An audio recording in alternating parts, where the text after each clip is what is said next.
Each week, American Artifacts takes viewers into archives, museums, and historic sites around the country. Next, we visit the National Museum of Health and Medicine, just outside Washington, D.C., to look at items related to President Abraham Lincoln's assassination. Our final stop today is an exhibit on the assassination of Abraham Lincoln and features artifacts that were collected during those hours that surgeons were treating him after he was shot at Ford's Theater and during and after his autopsy the next day. So you might remember that Abraham Lincoln is shot at Ford's Theater at about 10:30 on Friday, the 14th of April, 1865. This is just a few days after Lee surrendered to Grant at Appomattox, effectively ending the Civil War. Lincoln is at the play and is shot in the back of the head by John Wilkes Booth by a small lead bullet. And that bullet is actually on display here, and you can see it in that small glass globe. The bullet was recovered the next day at an autopsy performed at the White House. In the hours, though, just shortly after Lincoln is shot, the Surgeon General Joseph Barnes, responds to the president's side. This is at the Peterson's house, directly across the street from Ford's Theater. Barnes calls for something called a Neelaton probe, and we mounted that in the back here on display. The idea with the probe was that it would be threaded into the wound, with the idea that depending on how far into the wound the probe would go, might identify where the fragment or bullet was. They weren't able to do so. The bullet, they found later, ended up being lodged behind Lincoln's right eye. But the Neelaton probe was retained and eventually made its way into the museum's holdings and is part of the exhibit we have here on display.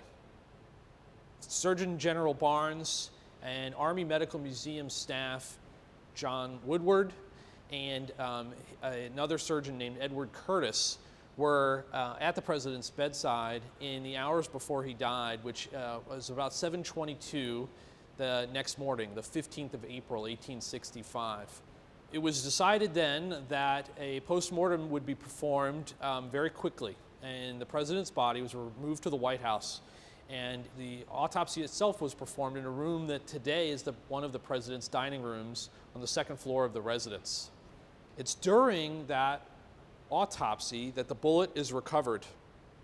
The skull would have been removed, the top of the skull would have been removed from Lincoln's head, and as the story is recounted by Dr. Curtis lifted the brain out of the skull and held it over a china bowl, and the bullet fell into the china bowl and made a tinkling sound.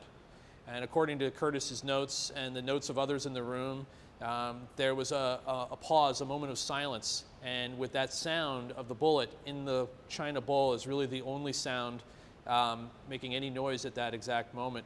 Curtis reflects on it by saying something to the effect of, "This is a lead ball for which we can't yet measure the calamitous effect." The autopsy is completed, and some fragments of Lincoln's skull were retained by surgeons who assisted at the autopsy, and in one case, some fragment was stuck on some of Dr. Curtis's tools, and as he was cleaning his surgical kit later that day, he found a bit of Lincoln's skull fragments stuck in one of the saws. We also have on display a bit of Lincoln's hair removed from the site of the wound during the autopsy. Several locks of hair are accounted for in the notes from those hours before Lincoln died and during his autopsy. These are just a few of those that were cut and given away to different people. Another object, though, that's on display relates again to Dr. Curtis. Edward Curtis, a surgeon on the staff of the Army Medical Museum, is the assistant at the autopsy. When he got home that night, the 15th of April, after the autopsy, he discovered that his undershirt shirt cuffs were stained with the president's blood. And Mrs. Curtis cut those shirt cuffs off, and they put them into an envelope, which they signed and endorsed. And this is one of those two shirt cuffs. Both shirt cuffs are in the museum's holdings, just this one is on display. Many of these objects had an interesting and diverse history. The bullet was used as evidence at the trial of the conspirators. The fragments of bone and hair were in the care and holdings of others for many years, and most were collected in the early 1950s by an Army Medical Museum curator named Helen Purtle, and have, for the most part, been on display at the Army Medical Museum and now the National Museum of Health and Medicine for many decades. It's important to note that 2015 will mark the 150th anniversary of the assassination of President Abraham Lincoln.